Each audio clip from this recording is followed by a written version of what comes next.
Welcome to the Telling of Story podcast. I'm your host, storyteller Jules, and along with my guests, it's my endeavour to explore the art and science of storytelling to attract, engage, and retain a business audience, and to unpack why it works for some and not for the many that try. Listen in as Adrian talks about the compounding interest analogy of consistent marketing.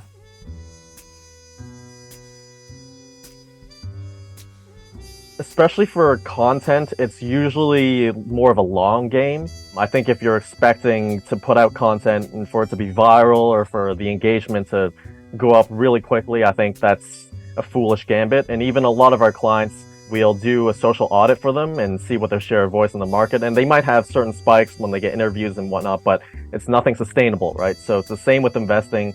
You don't want to invest in companies that are just going to have that huge spike and then comes crashing down to earth within a month or two. And I think it's a really visual example to show our clients as well when they see that one spike and then pretty much fizzles out into nothing.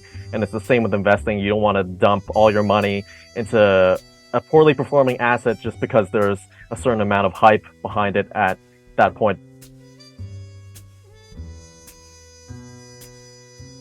In this episode, I have the pleasure of talking with Adrian Hui.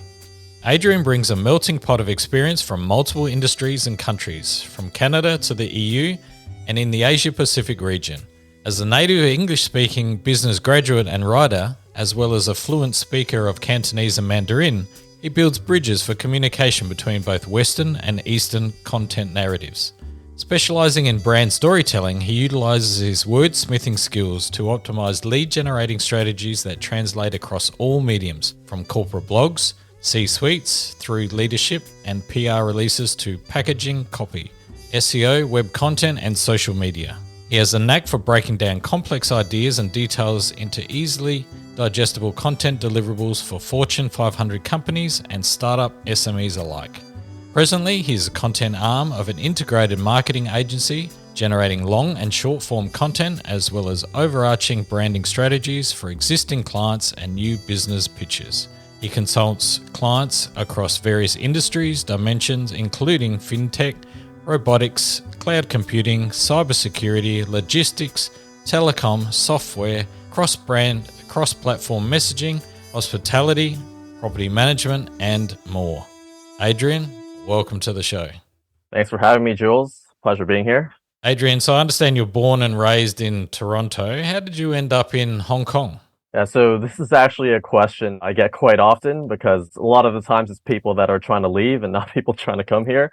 But yeah, I came here around 6-7 years ago after I graduated. So I did a bit of a backpacking trip with a couple buddies in Europe, came back, went to the States for a bit, and then just so happened at that time my grandfather on my mom's side passed away. So at the time I wasn't really, looking for work or anything, but I just decided since I do have a PR in Hong Kong that I would try and get a job here and see how that goes and do the funeral, all that stuff all together. So yeah, that's how I ended up here. I didn't really have a sort of like time frame, and this wasn't like a plan that I've been thinking about for like 4 or 5 years. It was a decision made like within 2 weeks.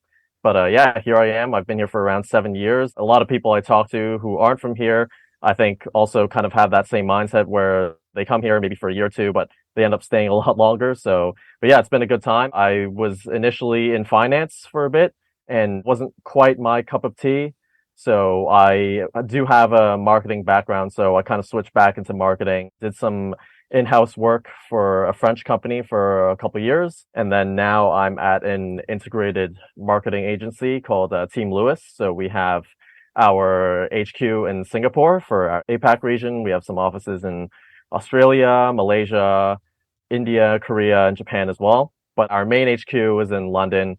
We have offices in Europe and in the States as well. And so working out of Hong Kong, what do you find perhaps, and you mentioned it in your bio as well, what differences, if any, between the Western and Eastern form of communication? I think in Hong Kong, a lot of people actually really love working here. So what I mean by that is like, it's similar to, I guess, Japan and Korea. People are just really dedicated with their work. So a lot of people have no issues working overtime and they just really love to work.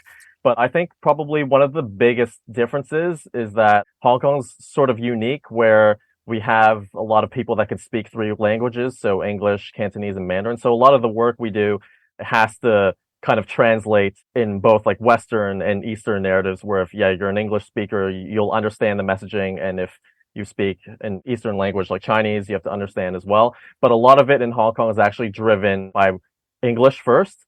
So a lot of our content is done by me, for example, and then it's translated into Chinese. But I think in general, in comparison, I would say to other regions in APAC, like Hong Kong is actually quite open to trying, is less risk adverse. So I think actually in the West, that used to be more of the case where you'd have a lot of marketing that's kind of really eye-popping or somewhat controversial, kind of toes the line. But I sort of see the Western companies kind of move away from that and become more conservative. And it's actually rather, I think, in the East where there's more opportunities to kind of be more creative, do more out of the box strategies. And I kind of see that reflected where I'm working as well. I think even our company did like a global recap. And I think APAC is one of the fastest growing regions. I think a lot of companies are investing a lot more marketing dollars to kind of push their spending up in APAC, and it seems to be working. So. And is there a difference in the way the messaging is accepted, do you think? You know, when you say we're becoming, or the Western side is becoming more conservative and the Eastern is becoming more, I guess, risque, if you like, just from the way it's accepted, is it basically a cultural thing where it's their background that holds them back a little bit, or is it something else? Yeah, it's a little bit of both. I think especially the East tends to be a little bit, I guess, politically conservative. So sometimes there are obviously certain things politically that we have to watch out for that's kind of different in the West. But I think even Western companies in Hong Kong, they do obviously do the diversity initiatives and all that, but there's, I think, less of a emphasis on that. So they are definitely more willing to kind of push the envelope in terms of their messaging on other aspects of things. But then when it comes to, I guess, government related topics, they're much more sensitive. Whereas in the West, I don't see that as apparent in terms of the government side of things. But then in terms of the diversity aspect, they're really, they're really sensitive about that. They don't want to say the wrong thing or push the wrong buttons. But in the East, you don't really have as many restrictions on that side. So I think it's more actually a political, and maybe there are some cultural connotations, but from my understanding, I thought that the East was a lot more traditional growing up and a lot more conservative. But coming here, it seems like that's kind of changing a little bit and they're opening up a little bit more. And in the West, it's always been quite open, but it's, I guess maybe it's a cancel culture phenomenon where people now are kind of less open to speaking their minds because a lot of things are changing in terms of the culture and politics in the West, and that's kind of closing people up, and they're a lot more afraid of saying the wrong thing. But in the East, I don't see that as much of an issue. And, this podcast is about storytelling, so clearly. Right. Where do you see the line from a storytelling perspective in perhaps in your region as opposed to what maybe you're seeing in some of the others, where I think the Western culture is becoming more and more comfortable with the act of storytelling and actually injecting some personality and personal stories into their narratives to bring an audience closer to the individual, so that's not necessarily just pushing a company brand, but it's actually promoting the individuals themselves. Is that something you're seeing as well in the eastern side of the culturally, or is there still a little bit of a separation between what a business is meant to be and what it's meant to look like and what the personal individuals look like?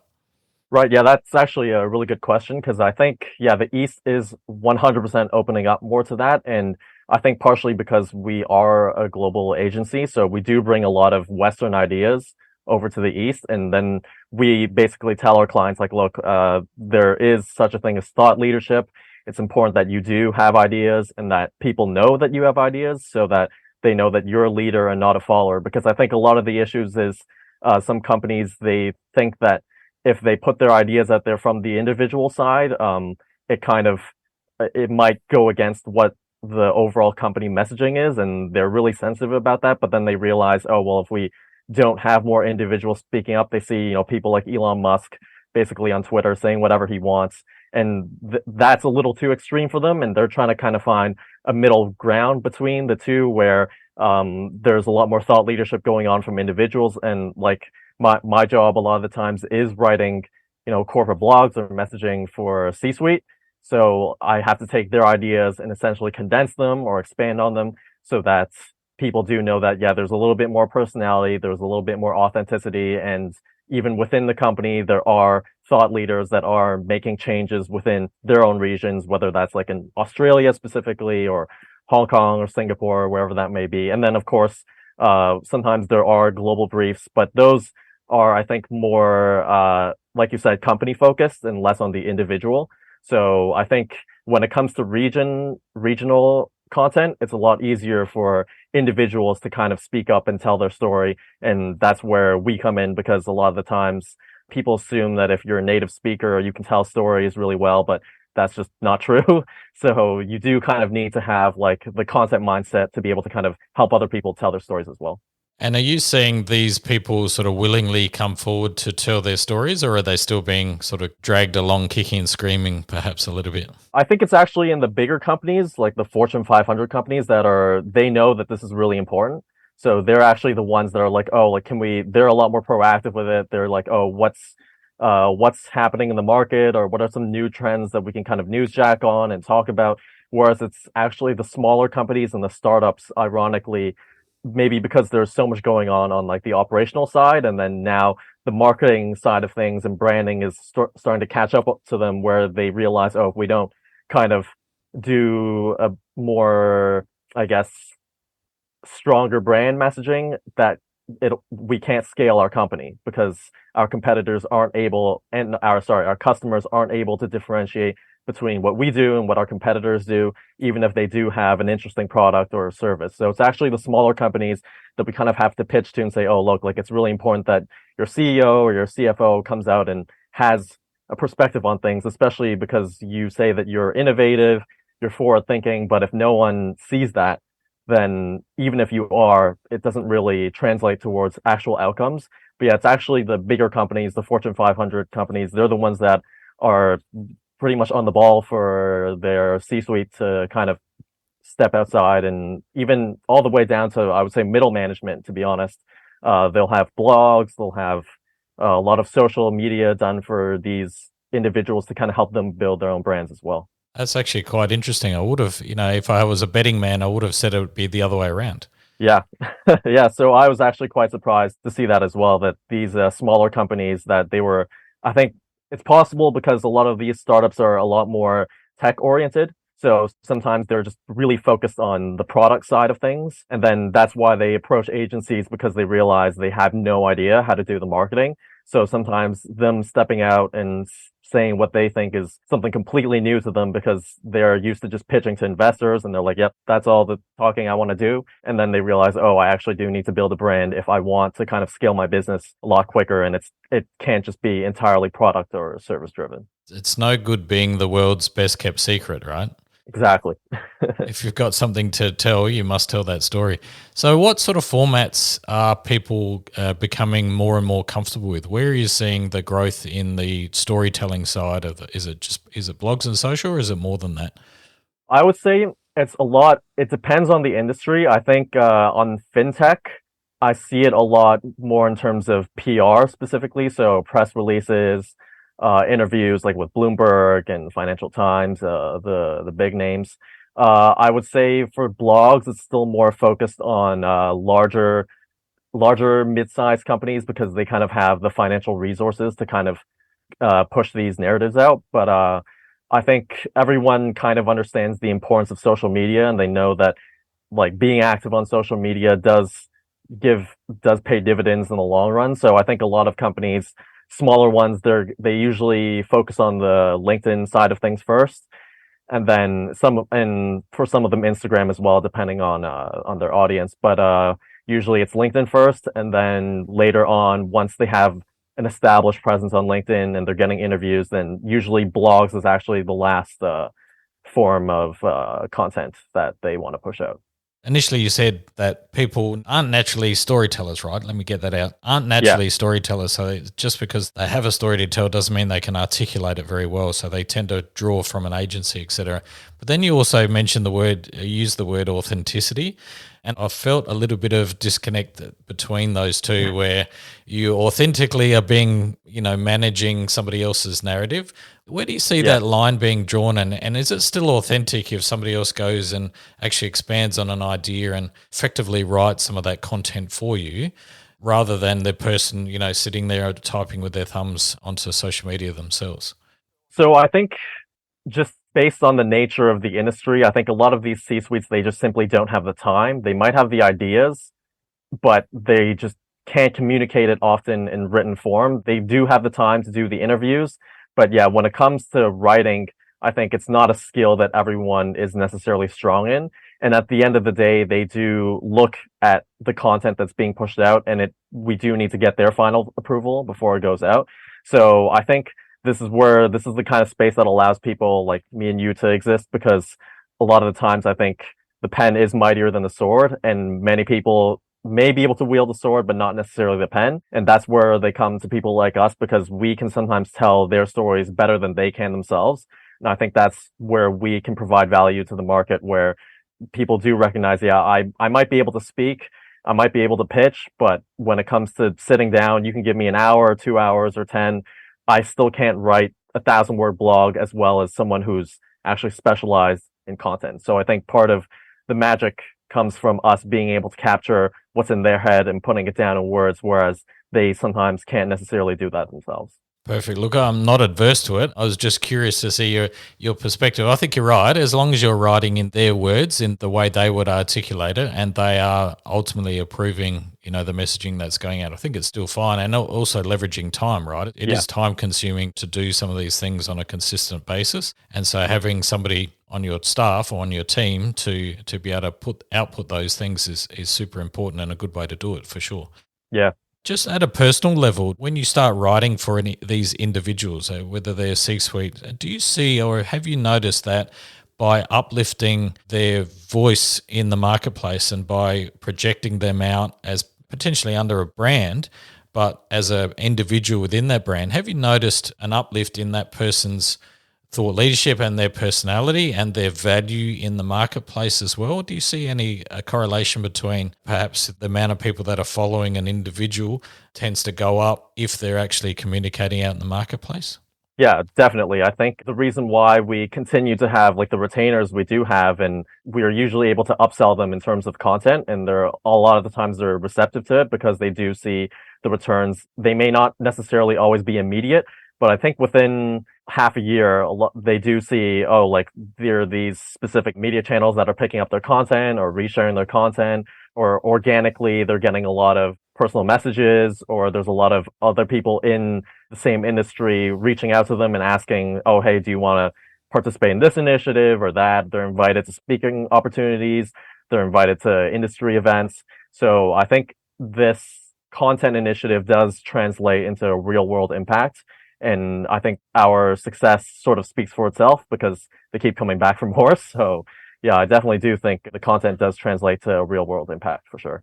And so what advice would you give to somebody in the C-suite or a business owner or a founder of a company that perhaps is a little bit reluctant to get out the messaging out and maybe doesn't necessarily have the funds to take on a full outsourced marketing service like yours, but does want to start pitching out into the marketplace and having a voice? What advice would you give to somebody who's possibly a little bit afraid or a little bit scared? Where would you start? What advice would you give somebody on the, early in the journey?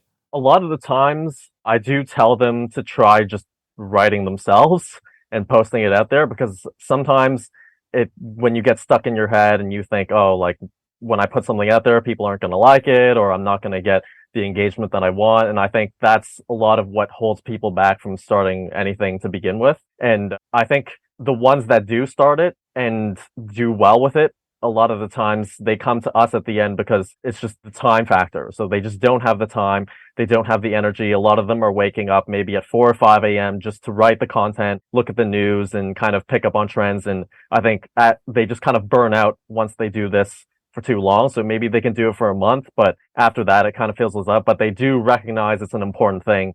And then that's why they come to individual content writers or agencies to ask for help because they do see the value in it. They do see the returns. But for people who haven't started, I would just tell them it's the same with investing. Like the best time to start is today. So even if you haven't done it before, I think, yeah, that shouldn't hold you back from starting now. You mentioned investing there. Is there any expertise or content translation between creating content and investing? Is there any sort of correlation between the two that you've experienced? I think, especially for content, it's usually more of a long game. I think if you're expecting to put out content and for it to be viral or for the engagement to go up really quickly, I think that's a foolish gambit. And even a lot of our clients, we'll do a social audit for them and see what their share of voice in the market. And they might have certain spikes when they get interviews and whatnot, but it's nothing sustainable, right? So it's the same with investing. You don't want to invest in companies that are just going to have that huge spike and then comes crashing down to earth within a month or two. And I think it's a really visual example to show our clients as well when they see that one spike and then pretty much fizzles out into nothing. And it's the same with investing. You don't want to dump all your money into a poorly performing asset just because there's a certain amount of hype behind it at that point, because you're going to lose your money, and losing half of your money means that you have to make double what you have left to break even, right? So I think in terms of content, it's kind of taught me to play the long game as well in terms of both building your brand and your retirement portfolio, whatever it is. I think you just kind of have to build it step by step sustainably and build a solid foundation. And then that's how you can kind of scale it a little bit easier as time moves forward. So in a world where we are inundated with content, we are faced with messaging from every angle at every moment of every day, from the minute we wake up to the minute we go to sleep. How do you stand out in a world like that these days? As a business, where do you find the pink elephants? Honestly, I think it's a really tough question because I think half of it is keeping up with existing trends. So for example, when ChatGPT first started to be a big thing, everyone was talking about generative AI and how revolutionary it'll be. So I think it's important for you to be on the pulse and to know what's going on in the market. But at the same time, I think a lot of people, they overlook things that are old but gold. So there are certain topics that may have been discussed before, but there are over time, once people stop talking about them and sort of forget about them, it doesn't mean that that topic's lost its relevancy. I've seen some people, especially on YouTube, do that somewhat successfully, where they basically do deep dives and research on one specific topic that might have been relevant 5 or 10 years ago, and then they kind of connect it back to the present and show how this is something that's still kind of shaping our society. Whatever this thing, it still has impact on what we're doing today, and maybe still has impact on things that we're going to be doing 10 or 20 years later. So I think if you do want to stand out, it's important that you kind of go down deep into the rabbit hole, but at the same time, make those things relatable to the average consumer. So they kind of go, oh, this is interesting. Like, I've never thought of this perspective before. And then kind of get them to look into whatever your message that you're trying to put out into the market. So not only is there a ton of content being created, but there's also thousands of different platforms that we can be involved in as well. Again, what's your advice for people starting out in the game? Is where do you start? Is there a particular platform that might stand out for some and not for others? Or, is it better to go thin and across multiple different platforms, or would you suggest getting really good at one and then moving to the next? Where do you stand on that? I tend to tell people to start with one platform first, because a lot of the times the content that you put out on one platform, like we were discussing early on, where, we have the long form, but then within the long form, you can kind of cut out interesting tidbits. And that in itself is also content as well that you can share on other platforms, right? So generally, I'm a big fan of long form content. I think there's a lot of value in it. But at the same time, I would still tell people to focus on one platform, and usually whatever platform that they're most comfortable with as well. And of course, there's also what industry they're in does also matter. For example, a lot of people who are in crypto, Discord and Twitter is really important. People who are obviously in Fortune 500, LinkedIn is very important for them. And people who are trying to kind of get their start in social media, Instagram and YouTube, I think, are the best ways to get about it. Maybe TikTok as well. So it really depends on your target audience and what platform that you're already familiar with, because if you don't understand that majority of people who watch YouTube are male and you're trying to put out female content, oriented content there, yeah, it might work, but you're basically facing a lot of headwinds to try and get that traction built versus Instagram, where the playing field is a lot more level if you want to put out female oriented content. So I think understanding the platform that you're using is probably the most important thing first. And then I would say the next best thing is to put out long form content. And then depending on what platforms you're using, you can reform that long form content into little tidbits. Even on YouTube, you have people putting out podcasts and then they'll start a new channel for clips, right? And then they'll put out 10-minute, 15 minutes sections that are a lot more easily digestible.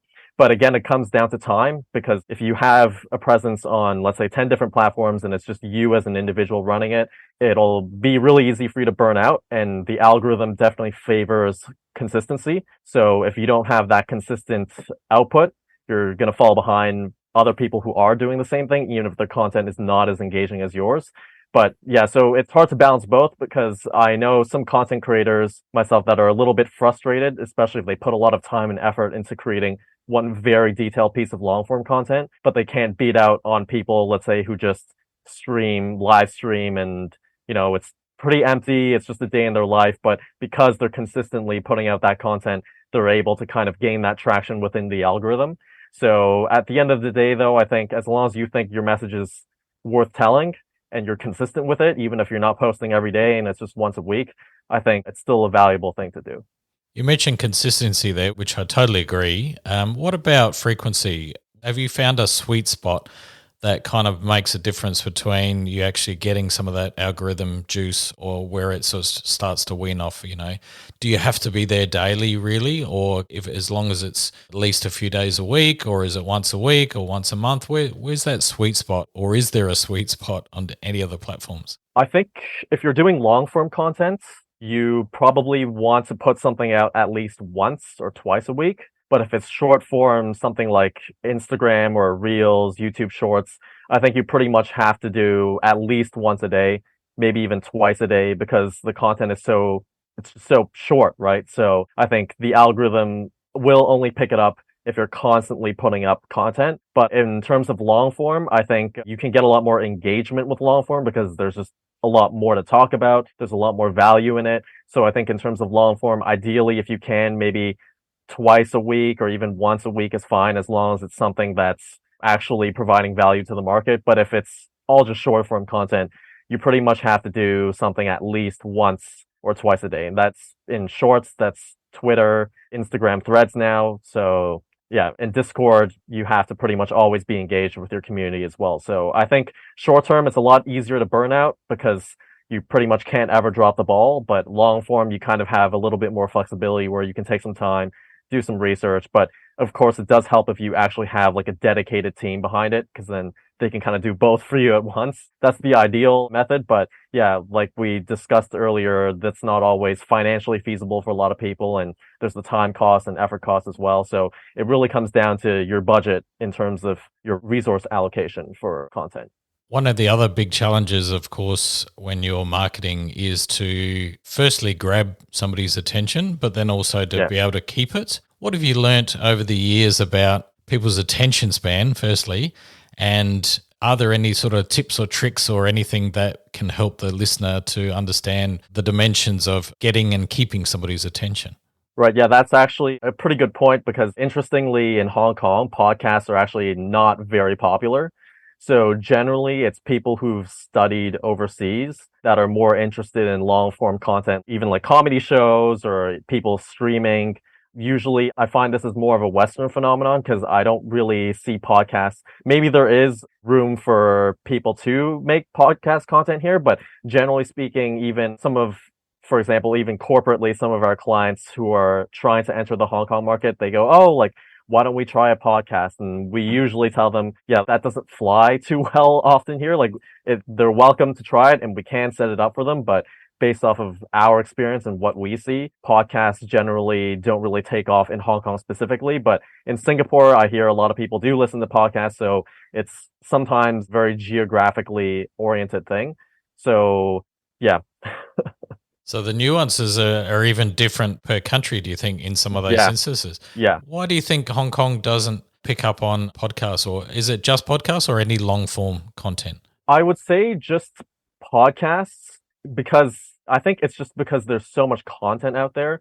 So it may not even necessarily be attention span because I think globally everyone's attention span has gone down drastically over the past decade just because of social media. And a lot of the times you have to do a lot of gimmicky things just to get people, let's say, to listen to the whole podcast or watch an entire video. You have to be like, oh, stay tuned for the last part where we actually tell you the most valuable parts of our video. And then it might just be fluff in the very beginning. So, but I think in Hong Kong, there are people who do listen to long form content, but it's more for community driven content. So what I mean by that is like if there's someone who's a streamer who plays video games and he's entertaining, people like to have a chat and be able to comment on things and kind of have that community aspect of it if it's long form. But if it's just them putting on their earphones and listening to content, they don't tend to want to listen to 20-minute, 1 hour podcast. They just want to listen to music or anything else really. But this is just something I think is very Hong Kong specific because I haven't really heard of something like this in Singapore or Malaysia or Australia. And podcasts are obviously huge in America and Canada as well. And I think in Europe, the viewership is quite high. So I think this is something that's a little bit unique to Hong Kong. And I don't think it's attention span. I think people kind of want that community aspect if they want to do long form just because this is kind of sad to say, but I think a lot of people are quite lonely. So they do want that community aspect, and sometimes they're not able to do that in real life. So they like to join streams where there's a lot of people talking, a lot of people commenting on things, and they can kind of be a part of that conversation. So that's where long form content kind of works. But if you're just putting out a podcast where there's no interaction and it's just them sitting there listening, I think they tend to not really want to do that. Let's hope this podcast can change that, hey? Together. Yeah. Gotta start somewhere. So in the consumer world, you mentioned that you have to have a gimmick, for example, in a short video to get people's attention. And they're getting crazier and crazier and more unique and, a lot more effort going into these attention grabbing sort of strategies. How does that translate though into the business world? Like you can't always do that sort of extreme, I guess, at a business level, or can you? And is there a different way to grab somebody's attention when we're talking about business? So I think there's a few ways businesses can kind of approach this. Usually it's a combination of a few different tools and tactics, I would say. A lot of the times I would say I haven't had a lot of agency experience, but from what I do know from our agency, we tend to push the envelope quite a bit.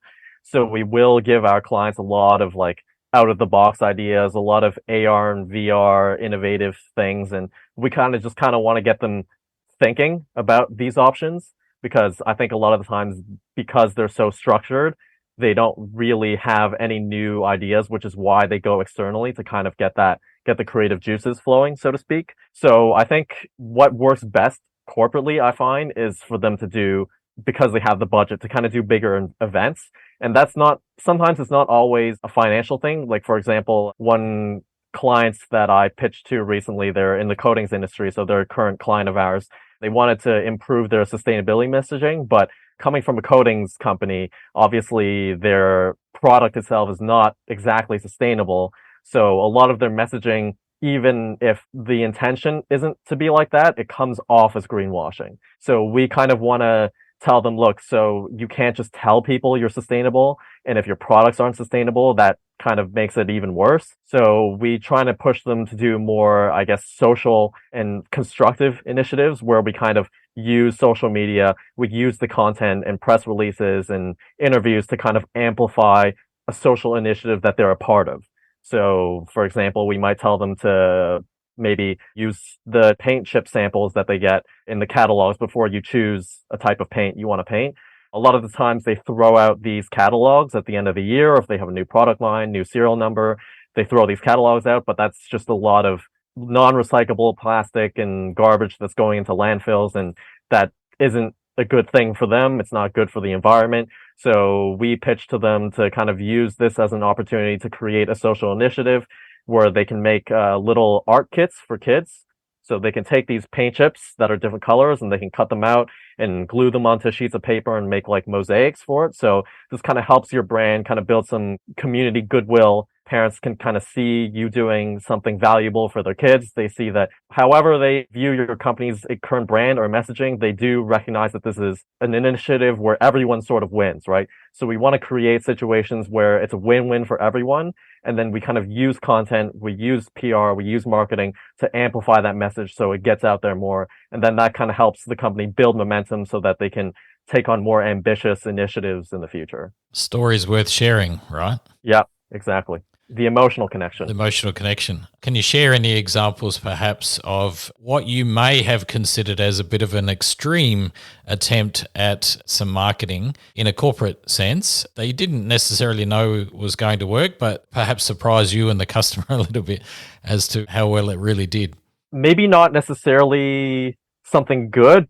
I'm just going to use an example of something that I think a lot of people have heard of, but for like the Bud Light in America, when they use Dylan Mulvaney as their flavor of the month, I think that's what I'll call it. And they got a lot of backlash for it. And you could see that it did that one little misstep kind of alienated almost their entire consumer base. And I think they lost billions in revenue. Their stock prices plummeting just from that one mistake. So I think this is also why I do understand why they may be a little bit more risk averse, because they see examples like this and they go, oh yeah, what if that happens to us, right? And it's my job on the line if I'm the one who kind of orchestrated or if I'm the one who okayed this initiative. So I can't really think of, unfortunately, a positive one at this moment. But yeah, I think it's a lot harder, especially for companies to kind of push the envelope. And I think we, as an agency, try our best to get them to do that. And of course, we want to evaluate all the potential, shortcomings of an initiative. And especially, I think I have no idea how that Dylan Mulvaney thing was okay. It was completely out of touch, I think, with what the traditional marketing that they kind of go for, and they're going to have to do a lot of crisis management afterwards. But yeah, I think generally speaking, a lot of companies still need to take the risks, and usually they can come back from it, even if they do make a mistake. So, but yeah, I understand that because the company's so big and a lot of people are risking their jobs if they push out something that's really extreme and creative versus us as an agency, the stakes aren't necessarily so high because worst case, if it doesn't work out, we just lose a retainer. And obviously that's not a good thing, but it's not the end of the world. But for them, in terms of the individual, it could be the end of someone's career if they do something like that. So without sort of frightening people too much, what's the opposite version of that where you've seen perhaps some really successful campaigns that have taken a company from obscurity into fandom? Perhaps, maybe one that you've worked with or one that you've seen in the marketplace, perhaps. I can't really say one that I've worked with, but personally, I'm a pretty big fan of Tesla. I think Elon's done a fantastic job building up not only his brand, but his company as well. I think one benefit that he has going for him is I doubt he sleeps very much because he does pretty much all the content and all the thought leadership by himself. And whether he says things you agree with or you don't agree with, the fact that he does have the ability to generate so much controversy and basically move markets with tweets, I think that sort of stands as like a perfect example of successful marketing, even though it's done you could say left of field, because I don't really see a lot of other thought leaders kind of doing what he's doing. And I think what also makes him successful too is that he does have a portfolio to kind of back him in the sense that this isn't his first multi-billion-dollar company that he's run. He's run multiple, and he's clearly very ambitious, very driven. And I think a lot of people who do talk about in terms of who they want to emulate, oftentimes they use Apple and Microsoft, BMW, IBM as sort of who they want to emulate because they kind of see that these companies have a very relevant share of voice in the market, but they're not too extreme in the sense that they get a lot of backlash for what they do versus Elon doesn't care if he gets backlash and he sort of rises above and he succeeds regardless of if there is. So he kind of thrives in controversy. And I think that's what makes him a unique individual. But I wouldn't advise all brands to follow that method or that sort of track because not everyone is like him. Not everyone can deal with that type of pressure, that type of controversy. But I think if more brands did what he did, I honestly think they would be more successful. He is definitely one of the extremes and does stand out because he's constantly in the limelight. For anybody listening to this that possibly is at the other end of that extreme, maybe they haven't been out in the marketplace, maybe they haven't communicated as well as they can out externally to their business, that maybe they haven't got a following yet. What advice would you give to somebody, whether it's just an individual out there or a small company or a founder of a company or even mid-management inside a corporate that hasn't yet started on the journey? Where would you advise them to get started and just get that feel for it and without overwhelming them? Because I think part of the problem is the overwhelm. Like, I might not have the budget and I don't necessarily have the time, but I really get that I need to get my message out there. What advice would you give? I think at the end of the day, people have more in common than they do have different. So you'd be surprised at how many people your message actually resonates with. And a lot of people I see who start doing content, they over like years ago, I've told them to start doing it and they're like, oh, like, I don't know, like, I'm not sure if this is my kind of thing. Maybe I'd rather just do accounting or whatnot. And actually recently I had a friend who she's doing content full time now because she did the accounting. She tried to switch fields, I think, into HR, and just didn't quite scratch that itch. And I could tell that she is that type of person who does kind of thrive in terms of creating content. And I think she's only been doing it for a month, but her following's been growing quite a bit. And at a certain point, it almost gets addictive because you get that dopamine hit every time you see your viewership kind of grow and your following kind of grow. So I think for a lot of people, I would say, even including myself, I think the first step you kind of have to do is just to kind of just say what you kind of think, say what you feel. And even if no one responds to it, like we talked about in the beginning, it's just a matter of consistency. So at least try and do it for 3 months and see where that takes you. And if it doesn't go anywhere, then you could stop if it's taking too much of your time or taking too much effort. If it's not something that you like to do, then that's okay. But I think one important thing to keep in mind is whatever message you're trying to put out there, it has to be something you're interested in and something you're engaged with. Because if you just keep talking about things that you don't really care about, you're not going to want to continue, even when you don't have that following, you don't have that viewership, or you don't see the immediate results. And I find that people who do well in content, they're just recording what they already enjoy doing. So it's just a matter of essentially putting down your day-to-day life into digestible formats, whether that's a podcast, whether that's a video vlog, whatever it is. You just kind of need to take the first step and put yourself out there and make sure it's something that you actually enjoy doing. I often tell people that two things. One is not to set the bar too high. So I think we have this unrealistic expectation that we're going to send a couple of tweets and all of a sudden we've got 10,000 followers, right? It doesn't happen like that. It doesn't happen overnight generally, unless you get lucky on a particular piece of content. So lower the expectation bar, because to be honest, nobody's listening at the beginning anyway. So it doesn't even have to be that great.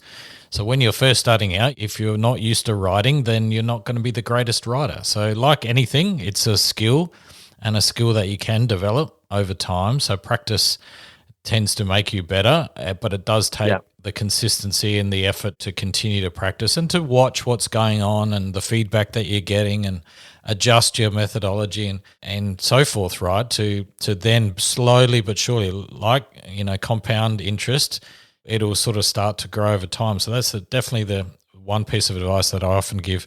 And the second part is to, like you said, you've got to be sort of passionate about something, but don't think you have to reinvent the wheel, right? There's plenty of stuff going on in your everyday that you can document. So rather than trying to create something brand new, if you just think about talking about what's just happened in your day, in your week, and document that as a piece, whether that's a short form or long form piece, doesn't matter. But if you start to document, you don't have to sit there and think of new things to think about. It's just your life kind of unfolding. And if you sort of take that into consideration and are able to commit to a timeline, or a consistent approach. So, and this is another thing I tell people is don't commit to 17 posts a day on day one, because you're going to fail, right? It's like expecting to go into do weight loss and lose 20 kilos in the first week, or never leave the couch in your life and then all of a sudden being able to run a marathon. Like, it just doesn't happen. You've got to slowly build up the practice, build up the muscle memory, and slowly but surely you'll get better and better, and your ability to churn out more and more increases with it as well. So lower the bar, right? Do it. Yeah. Start off with once a week. Do a mid. It doesn't even have to be long form. Do a mid form piece of content once a week where you've just documented, what's happened in your week in the stuff that you think is interesting for you and also for the potential listener, right? And I think you're actually a perfect example of that, right? Because, I mean, you've talked to people from all walks of life and you're not restricted to your geographical area, right? You're not only talking to people in Australia or Sydney or New Zealand, like because you have the internet, you do actually have the reach to talk to people from all walks of life. And I think that's often underestimated because even, for example, in Malaysia, you have people, I think the average person owns 1.8 cell phones. So you actually have more cell phones in the country than you have people. So, and I think a lot of the times you'd be surprised. Maybe a lot of people in Malaysia would watch your content, but if you're not putting anything out there, then no one's going to know what you're talking about or what your message is. And so, yeah, so I think the first step is, like you said, you have to get yourself out there and then talk about something that you're actually passionate about. Don't restrict yourself, I would say, to whatever you think your niche is. I think a lot of the times I hear advice from people that are like, oh yeah, just focus on a niche, right? Like whether it's e-commerce or whatever, just figure out what that little interesting thing is and just double down on that. I'm not saying that doesn't work, but you can be a really good writer and at the same time you could play guitar really well. Maybe you really like setting up aquariums. There's a lot of things that you do that is probably really interesting to a lot of people, but maybe you're only sharing one side of it, and that's could be why your growth is capped, right? Because you think that people only care about that one thing. But to be honest, you probably have a lot of other things that you do in your daily life that are really interesting to other people, but you wouldn't know, right? Unless you put it out there. Right. And the most, some people think the most mundane thing that they do is not interesting, but how many cooking shows are out there where you're watching people chopping vegetables, right? People love this kind of thing. So it's as much about sharing the experience as it is anything else. Yep, there's a lot of people in Asia that just film themselves eating, and they make like millions of dollars doing it. So, right, who knows? Adrian, I've really enjoyed our chat today. Where can the audience find a little bit more about you? So, I'm on LinkedIn for the most part. I have an Instagram as well. That's at BAEDRIAAN. Yeah, usually I'm on these two platforms the most. So yeah, especially if you want to reach out to me in terms of anything content or marketing side, business side of things, yeah, definitely reach me in my LinkedIn. I'm always open to collaborating with different people. And I'll stick those in the show notes. Adrian, thank you so much for being part of the show. Thank you, Jules. It was a pleasure being on and looking forward to hearing from your future audiences and your podcasts. Thanks, Adrian. Appreciate it. Cheers. A good reminder from Adrian that telling your story is important to build a brand. However, not everyone is able or capable of doing it well. Ask for help. Consistent and compelling content will build a brand if it's in market. Ideas in your head will keep you a secret. One will help you grow, the other will hinder it. Much love. Chat soon.